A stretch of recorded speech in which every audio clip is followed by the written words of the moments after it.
നമുക്കറിയാം, ഇക്കഴിഞ്ഞ ലോക്സഭാ തെരഞ്ഞെടുപ്പിൽ കേരളത്തിൽ എങ്ങുമില്ലാത്ത അതിശക്തമായ പോരാട്ടമാണ് വടകരയിലുണ്ടായത്. ഷാഫി പറമ്പിലും ശൈലജ ടീച്ചറും തമ്മിലുള്ള ശക്തമായ പോരാട്ടമാണ് നടന്നത് എന്ന് നമുക്കൊക്കെ അറിയാം. ഈ തെരഞ്ഞെടുപ്പിൻ്റെ കാലയളവിലാണ് ഏറെ വിവാദമായ കാഫിർ വിവാദം പ്രത്യക്ഷപ്പെടുന്നതും കേരളം ഒട്ടാകെ അത് ചർച്ച ചെയ്യപ്പെട്ടതും. ഇപ്പോഴിതാ പോലീസ് ഹൈക്കോടതിയിൽ സമർപ്പിച്ച ഒരു റിപ്പോർട്ട് വന്നതോടുകൂടി ഇപ്പോൾ കാഫിർ വിവാദം വീണ്ടും കേരളത്തിൽ ചർച്ചയായിക്കൊണ്ടിരിക്കുകയാണ്. എന്നാൽ ഈ കാഫിർ വിവാദത്തെക്കുറിച്ച്, ഈ കാഫിർ എന്ന പദം ഉപയോഗിക്കുന്നതിലേക്ക് ഇടത് സഹയാത്രികർ എത്താനുള്ള കാരണവും, ആ കാഫിർ വിവാദം ഉണ്ടായത് മുതൽ ഷാഫി പറമ്പിലിൻ്റെ പ്രതികരണവും, അന്ന് നമ്മുടെ ടീച്ചറുടെ പ്രതികരണവും, അത്തരത്തിലുള്ള ആ കാലയളവ് മുതലേ ഇതിലേക്ക് എന്തുകൊണ്ട് ഇടതിനെ നയിച്ചു എന്നൊക്കെയുള്ള പരിശോധനയാണ് നമ്മൾ ഈ വീഡിയോയിൽ നടത്തുന്നത്. നമുക്കറിയാം, ഈ വിഷയം അത്ര അറിയില്ലാത്തവർക്ക് അവരുടെ ശ്രദ്ധയിലേക്ക് എന്താണിത് എന്ന് മനസ്സിലാക്കാൻ വേണ്ടി ചുരുക്കിയൊന്ന് പറയാം. എന്നിട്ട് നമുക്ക് ഓരോ ക്ലിപ്പിലേക്കും കടക്കേണ്ടതുണ്ട്. അതായത്, ഷാഫി പറമ്പിൽ മുസ്ലിമാണെന്നും ശൈലജ ടീച്ചർ കാഫിർ എന്ന് പറഞ്ഞു കഴിഞ്ഞാൽ അമുസ്ലിമായ ഒരു വ്യക്തിയാണെന്നും അതുകൊണ്ട് മുസ്ലിമീങ്ങളൊക്കെ ഷാഫി പറമ്പിലിന് വോട്ട് ചെയ്യണമെന്ന് പറഞ്ഞുകൊണ്ട് UDFന്റെ ഭാഗത്ത് നിന്ന്, അതായത് MSF പ്രവർത്തകനായ കാസിം എന്ന് പറയുന്ന ഒരു വ്യക്തിയുടെ പേരിലാണ് ഈ കാഫിർ എന്ന സ്ക്രീൻഷോട്ട് ആദ്യമായി സോഷ്യൽ മീഡിയയിൽ പ്രത്യക്ഷപ്പെടുന്നത്.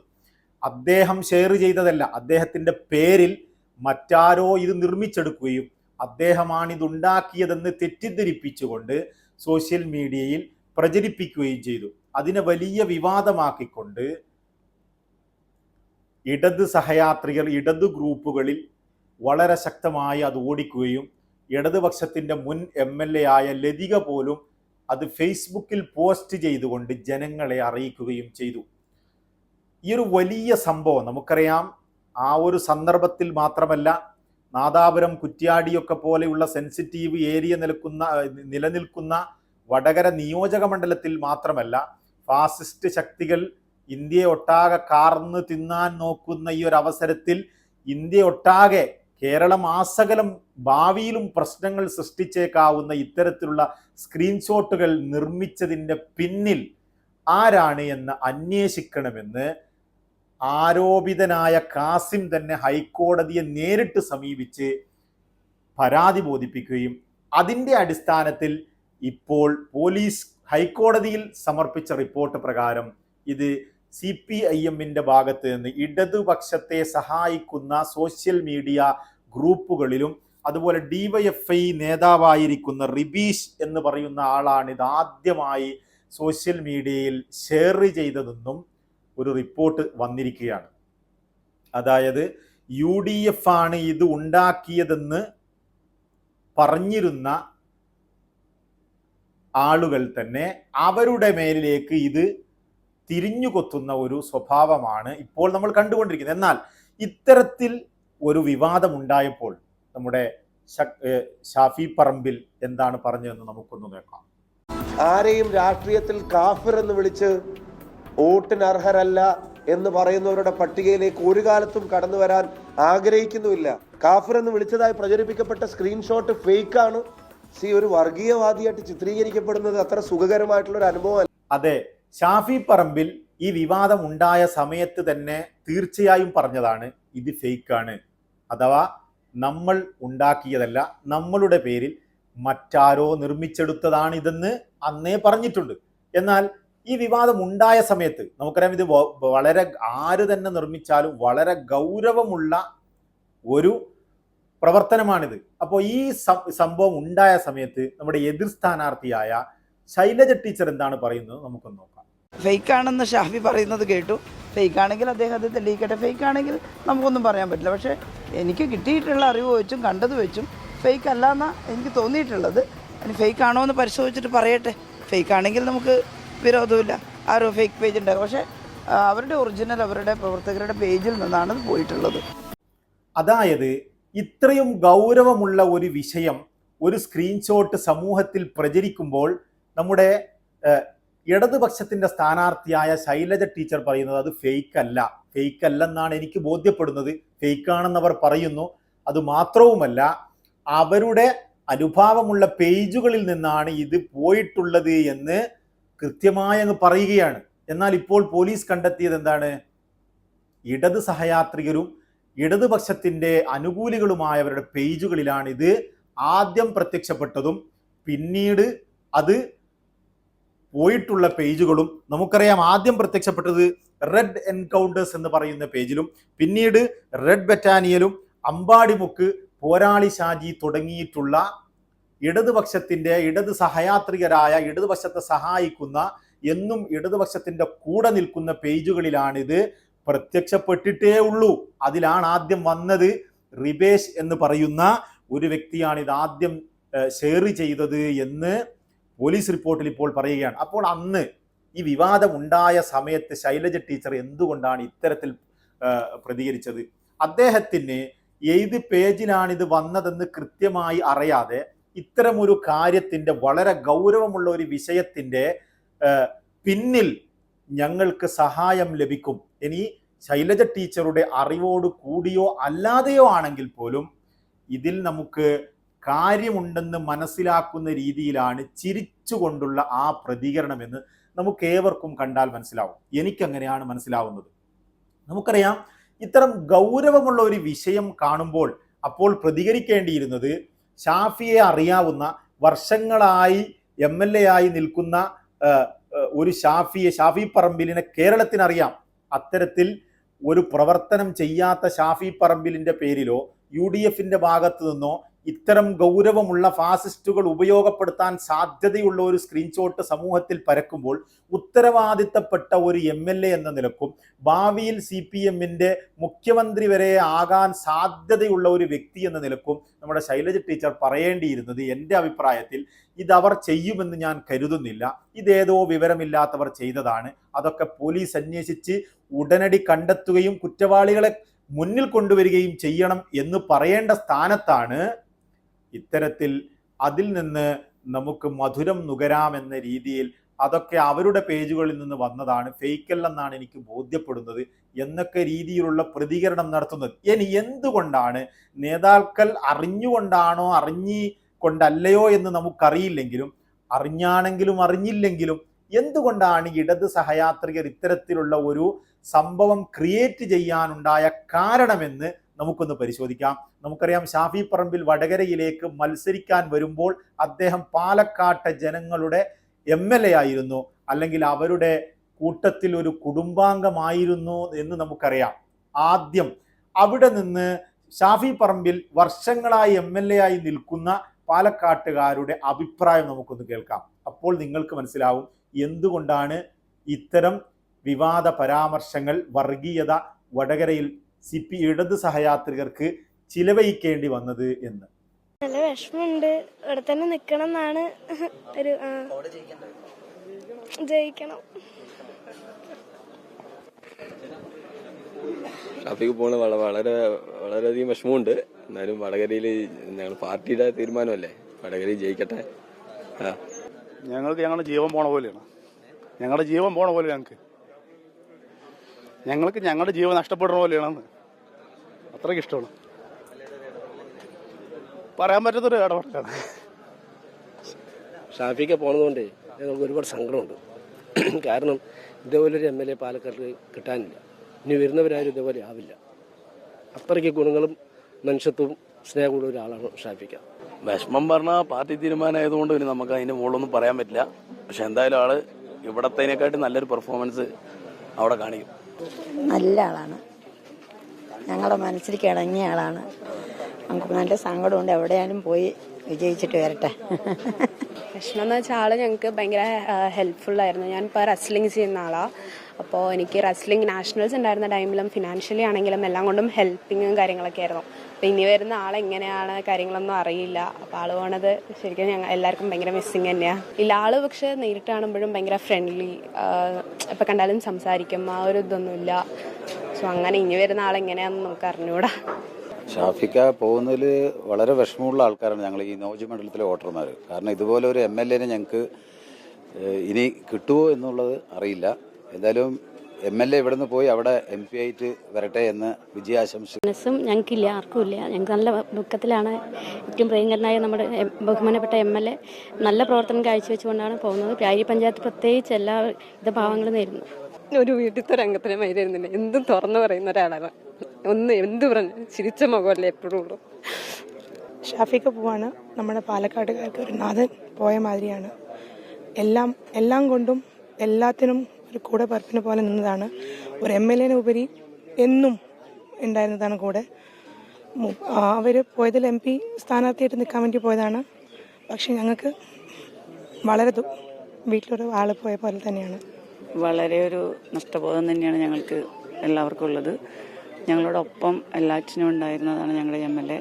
ഒരു സഹോദരനെ പോലെ ഞങ്ങളോടും അങ്ങോട്ടും ഇങ്ങോട്ടും കുടുംബപരമായിട്ടും വളരെയധികം വിഷമമുണ്ട്.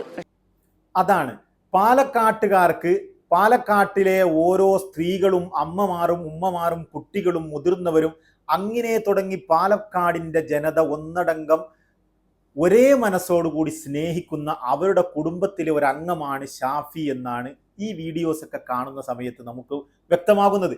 ഇത്തരത്തിലുള്ള ഒരു വ്യക്തി, നമുക്കറിയാം, നമ്മൾ കണ്ട വീഡിയോയിൽ മുസ്ലിമീങ്ങളോ അമുസ്ലിമീങ്ങളോ എന്ന വേർതിരിവില്ലാതെയാണ് ഷാഫിയെക്കുറിച്ച് പറയുന്നത്. ഓരോ അമ്മമാരും കരഞ്ഞുകൊണ്ടാണ് ഷാഫി വടകരയിലേക്ക് വരുന്നു എന്ന വാർത്തയെ നേരിടുന്നത്. ഞങ്ങളുടെ ജീവൻ പറിച്ചു കൊണ്ടുപോകുന്നത് പോലെയാണെന്നാണ് അവർ പറയുന്നത്. അപ്പം ഇത്തരത്തിൽ ഒരു വലിയ സ്വീകാര്യനായ ഒരു ഷാഫി പറമ്പിൽ വടകരയിലേക്ക് വരുമ്പോൾ ഉണ്ടാകുന്ന ആ ഒരു ഭയം, അത് തന്നെയാണ് ഈ ഇടത് സഹയാത്രികരെ ഇത്തരത്തിലേക്ക് നയിച്ചതെന്ന് പറയുന്നതിന് മുമ്പ് നമുക്ക് അദ്ദേഹത്തിൻ്റെ യാത്രയപ്പിൽ അദ്ദേഹം ജനങ്ങളോട് ഇടപഴകുന്നത് കൂടി ഒന്ന് കാണാം.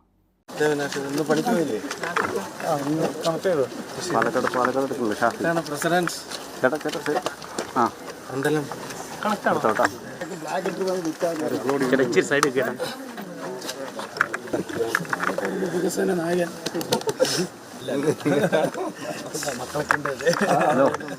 Good morning. അടിക്കുന്ന വൈഫൈ ശരി ശരി നോക്കുന്നുണ്ട്. അന്ന് അവിടുത്തെ നീ ഇവിടെ ഓഫീസിൽ നിർത്താനോടെ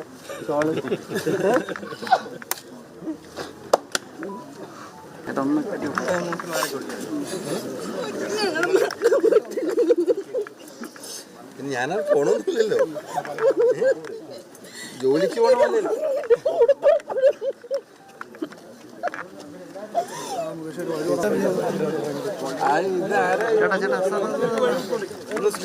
സൺഡേ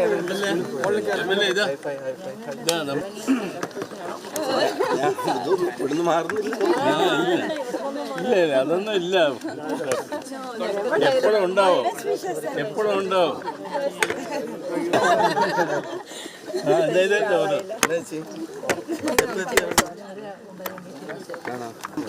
മുത്ത് എപ്പോഴും മുത്ത് തന്നെ.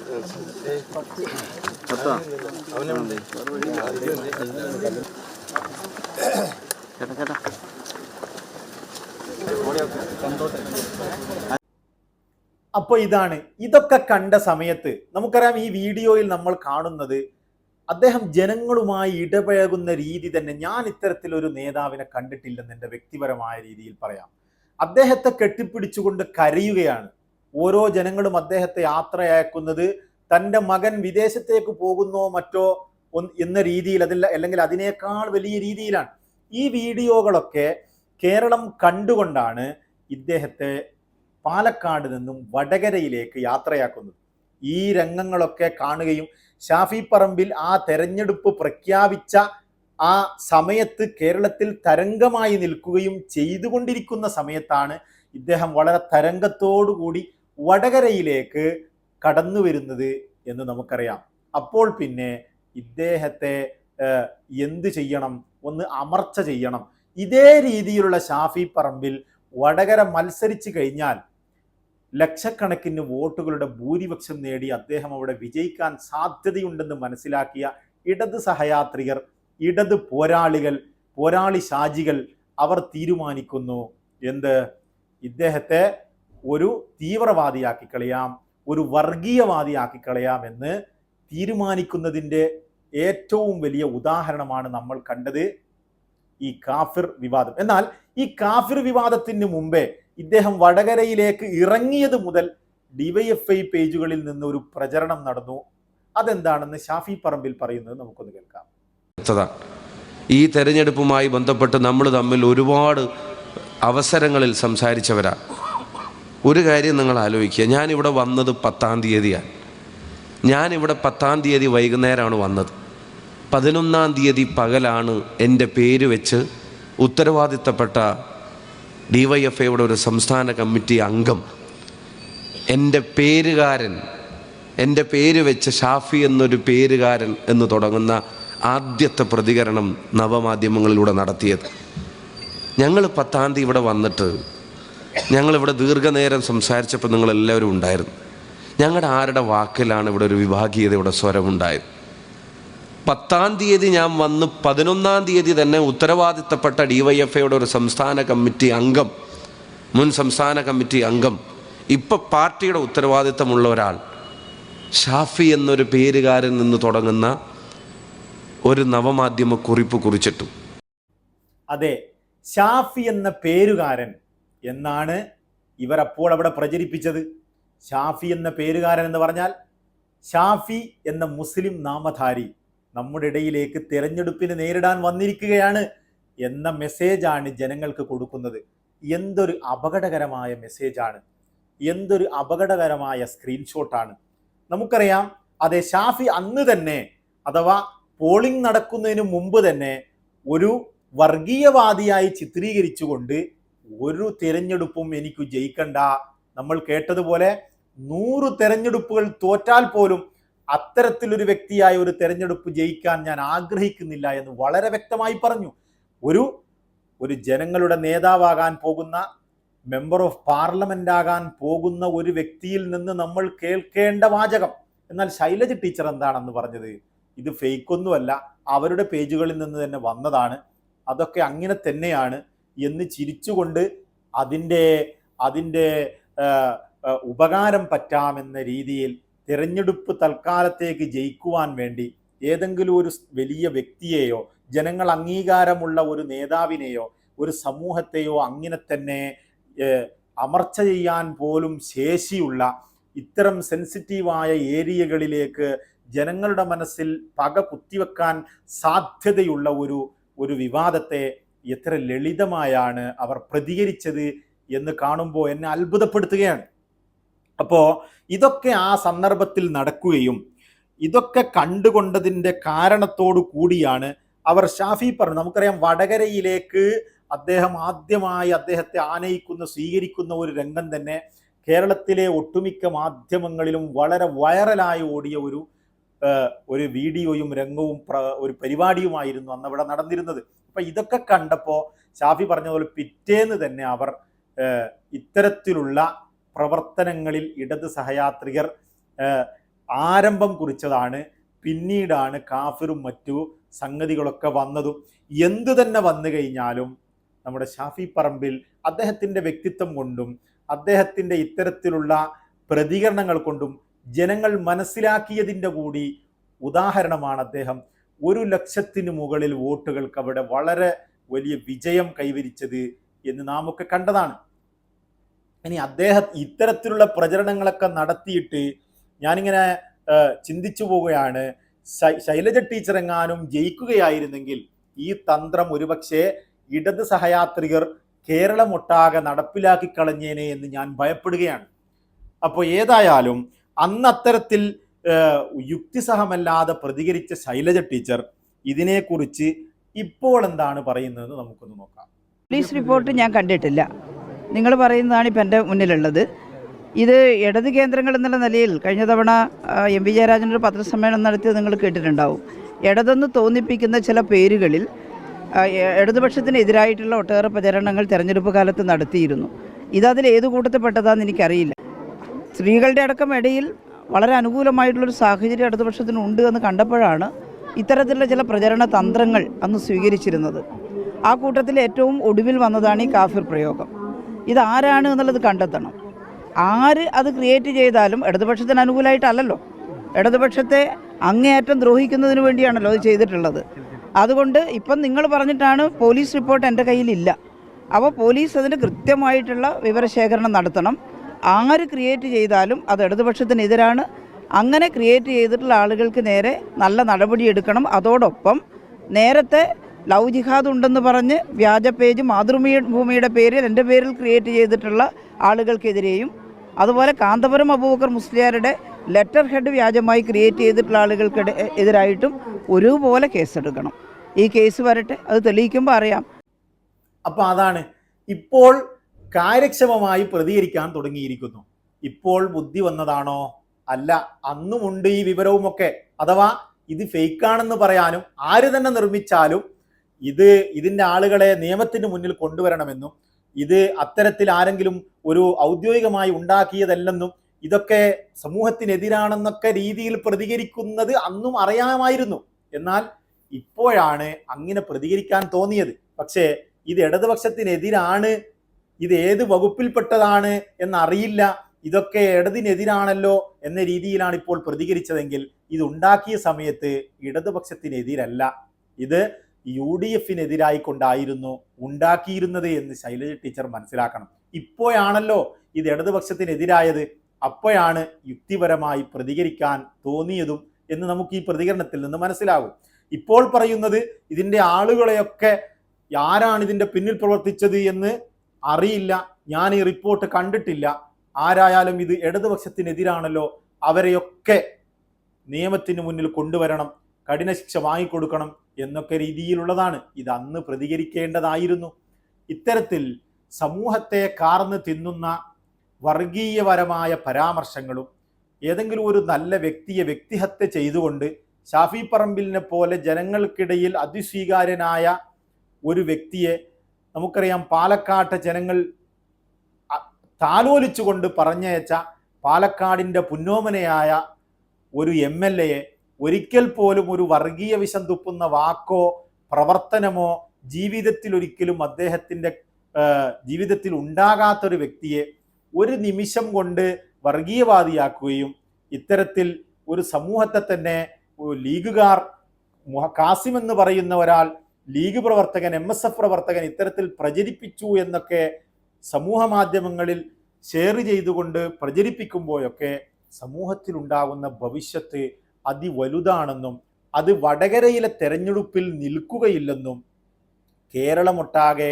നമ്മുടെ രാജ്യമൊട്ടാകെ അത് പ്രചരിക്കാനും ഇത്തരത്തിലുള്ള ചില സംഭവങ്ങൾ കാരണമാകുമെന്നും ആലോചിക്കേണ്ടിയിരുന്നു ഇതുണ്ടാക്കുന്ന ഇടത് സഹയാത്രികരും ഇടത് സഹപ്രവർത്തകരും. നേതാക്കൾ ഇതിൽ ഇൻവോൾവ് ആണോ അല്ലയോ എന്നതിന് നമുക്കിപ്പോൾ തെളിവില്ലാത്തത് കൊണ്ട് അതിലേക്ക് കടക്കുന്നില്ലെങ്കിലും പോലീസ് റിപ്പോർട്ട് കണ്ടപ്പോൾ നമുക്ക് ഈ ഇടതുപക്ഷത്ത് നിന്നാണ് ഇത് പ്രചരിച്ചതെന്നും അവരാണിത് ആദ്യം സോഷ്യൽ മീഡിയയിൽ ഷെയർ ചെയ്തെന്നൊക്കെ മനസ്സിലാക്കിയതിൻ്റെ രീതിയിൽ അവരോട് പറഞ്ഞു കൊടുക്കാൻ നമ്മൾ ആഗ്രഹിക്കുകയാണ്.